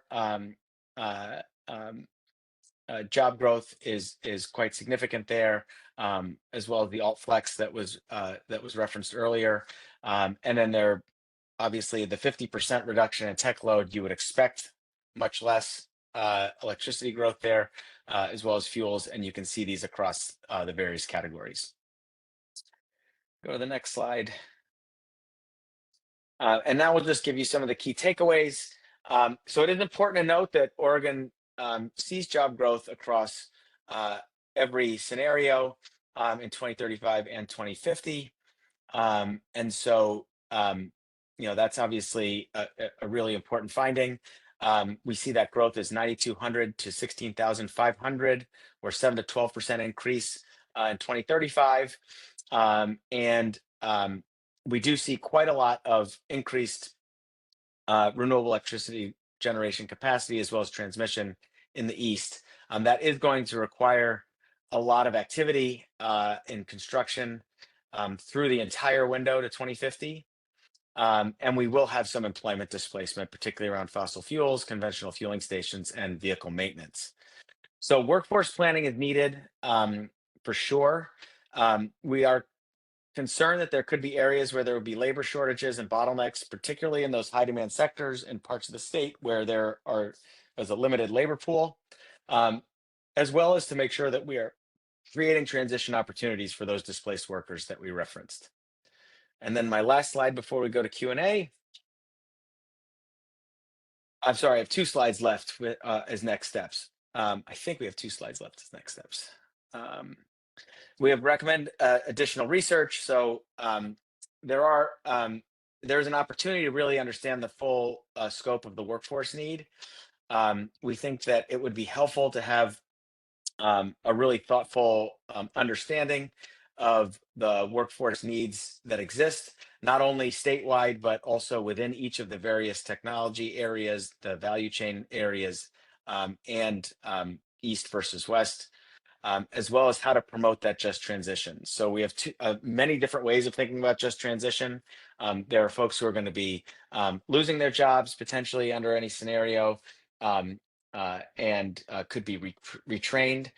There are folks who are maybe working in lower wage areas that could be upskilled to work in higher wage family sustaining jobs, as well as how to make sure that we are providing opportunities to folks living in environmental justice communities. On the next slide, and final slide, we have just a few things that ODO could consider in terms of comprehensive workforce analysis. There's a couple that we have seen here where it's worked quite well to look at really understanding what are the needs for the industries and various technologies and occupations, to understand what the gaps are in the current workforce and the projected demand, to know what opportunities there could be for incumbent worker training or new worker training, and to really understand what the ecosystem of training looks like and how best to customize or how best to deploy new training and other wraparound support services to meet the needs of the local communities that will be really benefiting from and driving these projects forward. So that concludes our sort of brief presentation. I wanted to save, I know I went through it quickly and I apologize. You will have the slides available in the full report, but I did want to make sure that we save some time for questions. So I will now turn it back over to the moderator to walk us through those questions. Thanks, we appreciate that. That was incredibly informative in such a short amount of time. And also, I want to thank everybody for all the questions that are flowing into the chat right now. I apologize, I'm a little behind. My internet crashed shortly after the last time I talked to you, and it took me a good 5 minutes to get back online. So we're working hard to catch up with the questions in the chat. But I am going to address, I do have a few of these for you that and specific to your part of the presentation. And the first one is, is there any expectation that workforce slash employment equity considerations would be included in the EJ and equity section of the report? Actually, that's for us. That wasn't for you.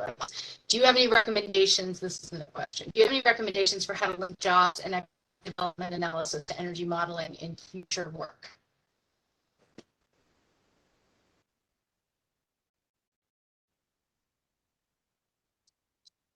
Um, Were you so able to hear was that okay, Phil? I can try to repeat it. yeah, if you wouldn't mind, it was a little bit, yeah, it was a little bit broken up for me, but maybe. Please repeat, Ruchi. Yeah. Now I have to figure out what you were saying though. Okay, I was looking at the chat myself as well, and I think that Jessica was looking at the question from Bill here on recommendations for how to link jobs and economic development analysis to energy modeling and future work. And then there's a couple other questions that may or not be linked that you could address in terms of sort of skills and expertise mapping and future analysis as well. Great. Yeah, so I think that the workforce question is going to be essential for understanding directions for your energy modeling in the future. So there's a couple of different areas that I think are really important to address. The first is when you look at the job forecasts and you look at what your current, say, construction workforce looks like and your ability to expand it. The likelihood is that if a general contractor bids on one of these projects and wins the project, they are going to find the labor to get the work done. Whether they're working through project labor agreements with local construction trade unions, or they're or not, right? Or they're not doing these projects. If they're smaller projects that don't use project labor agreements, contractors will find out-of-state workers to come work on these projects. Those out-of-state workers will then take those money from the paychecks, and they'll spend a very little bit in Oregon, and they'll send most of it home, right? And the loss there, right, is first you'll have people who maybe are losing their jobs in the transition, who are Oregonians and are looking for work and haven't gotten the skills or haven't understood the opportunity or can't take advantage of it. And so now you have money going out of state and people coming into state when you have folks who are available to work locally if they get the right support. And you also miss out on the big economic activity of all that money staying in your state, right? So basically ratepayers paying money, taxpayers paying money, and that money going to another state. Nobody likes that to happen. No state wants that to be the result. So that's one potential challenge. The other potential challenge is, guess what? Every other state around you is looking at the same kind of shortages, right? So at some level, the states that have the opportunity to create or take the spend the investments or take the initiative to develop their workforce, not only are they going to have lots of work for their folks within their state, they're going to be able to be net exporters of talent who are going to be going out and working on those projects and then coming home, right? So there's a lot of value in thinking about not only what are the job impacts and what is the opportunity in Oregon, but also what's happening in the broader region, and how can Oregon really lead through talent development, right? So I tend to think talent development is really critical. The other thing you'd want to look at is in those, if you go into the details of the study and you look at the supply chain impacts, right? You have a real opportunity to capture more of that activity by supporting the types of businesses where it makes sense, who can supply these projects locally. Because I know everyone who has Odo after their name on this list would much prefer that a project that gets funded through Odo or through the ratepayers through utility is hiring an Oregon business as the business that is able to not only complete the project, but also as the subcontractor or the vendor supplying the goods, right? So that just kind of creates that virtuous cycle. So I do think that's really important to think about when you look at, the scenarios that you're considering, or the pathways that you're taking, or the investments that you're considering to make in the future. Understanding how it can have a positive impact on the workers and the companies in Oregon, I think is just going to be critical. That does require, and maybe this gets to the next sort of question there about sort of what you can do with this and think about it. I think it does require a hard look at the existing training infrastructure, and then also really understanding, especially, I mean, we're in a little bit of an uncertain period and not quite sure what's happening with the labor market, but we still have pretty low unemployment. And so there are communities out there of people who have much higher unemployment rates and are available to work. And often those folks are more difficult to serve populations that need additional services. And it's not just a technical training answer, right? It requires a lot of wraparound supports, maybe other types of job training inputs. So having really strong partnerships with the public workforce system, community colleges, community-based organizations, and state government can be really helpful. And sometimes these sort of efforts can help to bring people together towards that shared purpose and create really comprehensive programs, because it's driven by the economic need, right, and the policy goal. And when everybody's marching in the same direction, these things do become a lot easier to coordinate. So hopefully that answered those questions. Thanks, Phil. And I'll also just name that part of Commissioner Dan Doran's comment in the chat about reality is that 57% of energy-related jobs in Eastern Oregon are filled by out-of-state workers, is some of what you were talking about as well. And I think Jessica's back, so I'm gonna let her do more moderation. Thanks. Can you hear me well now? Yes. I was having to hotspot it because my home internet went down, but the home internet's back. Keep your fingers crossed for the next 6 minutes. Okay, so I have another question for you, Phil, which is, since so much of the anticipated job growth is in construction-related activities, what happens when all the infrastructure is built out to job numbers? So once those construction jobs are completed? Yeah, so that's a great question. So it's always challenging when you have sort of a closed-end model, like, okay, here's the goal to get to for 2050, because 2051 is, you met your goal and there's no more work. The reality is that in 2035, you're going to have a new goal that goes out to 2060, right? And there's going to be more work and more additive work. So it's a little bit hard to forecast beyond 2050. So it's hard enough to forecast to 2050, and it's even harder to forecast beyond it because there's so much uncertainty that exists from a policy framework. There's a couple of ways that we look at this. So one is, it is true that, and it's undeniable that solar generation has fewer maintenance jobs than a natural gas plant for the same number of megawatts, right? And that is, that's just the way that that's part of the reason why solar is inexpensive over time, right? So the jobs really are created in that build out, right? It's the infrastructure and it's the projects that exist.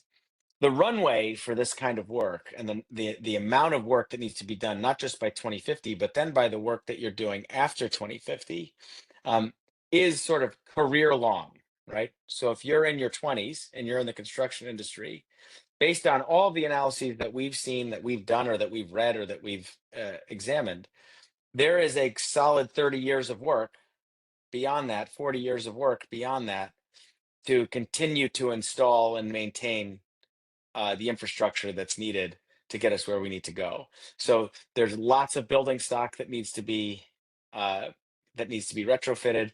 There's lots of new energy technologies, and there's lots of new transmission distribution technologies that need to happen.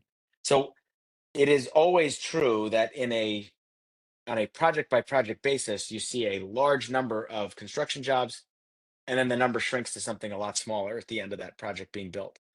What we see in these scenarios is it's stacking projects on top of each other over time. And it's a very different construction, is just very different. You don't show up to a single workplace for 40 years in a career. You're going all over. And so that is part of what, it's an imperfect answer, I think, because there's one layer of the question, which is, yeah, if you build all the infrastructure and all the energy you need, the numbers go way down because the O&M jobs are much smaller than the construction jobs. But we see this sort of layering of continued activity happening throughout the entire 2050 period. And then beyond that, we're quite sure that there will be additional activities that go on that will continue to create construction jobs. Thanks, Phil. We've had a few questions come in from Aaron. Thanks, Aaron. And she's wondering if we're going to, Odo will include in workforce and employment equity considerations in the environmental justice and equity section of the report. Yes, as we look at what the jobs results are and think about how they could be incorporated into that section, there will be opportunities for us to address some of those things in there. But since the job study was relatively recent, there will be more work to do in that particular space as far as aligning that area of the report.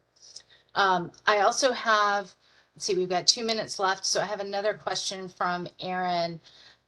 She wants to know, is there an expectation to undertake any skills or expertise mapping to understand minimally disruptive workforce transition options to address the areas of rapid employment growth and decline?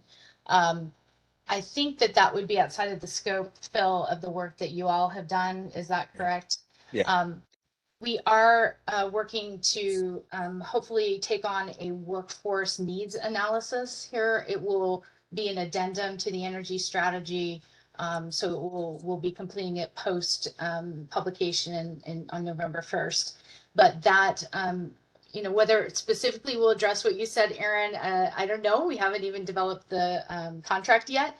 But I think that we'll take that into consideration as we're thinking about what the structure of that study would be. So stay tuned, keep watching that energy strategy webpage as we start to work toward doing that analysis. And let's see, we've got 1 minute to go. So I think that I'm looking for the last few questions. Have there been any discussions about the opportunities to increase local manufacturing to improve in-state capture of clean energy jobs? Was that something that was taken into account, Phil, in your work? So what we look at is sort of what the current supply chain looks like, right? So if there are currently companies that are active in the space and money is currently being spent on similar types of activities, then we would include that as being part of the local impact. We did not adjust for the potential. You could create a lever in a model to say something like, well, if we increase domestic content in this industry by 20%, what would the impact on jobs? We didn't do that for this specific study because this is really about scenario planning that did not have that kind of a policy lever attached to it. So, that is certainly something that could be done, but it's not part of the analysis itself. Thanks, Phil. And then I think this will be our last question to address. Would a comprehensive workforce analysis include a broader look at net job number changes? For example, if we build out 200,000 acres of solar farms on working farmlands, would it account for the loss in farm jobs? I think this is a good question that for Phil and Edith, I don't know, you might have something to add to it.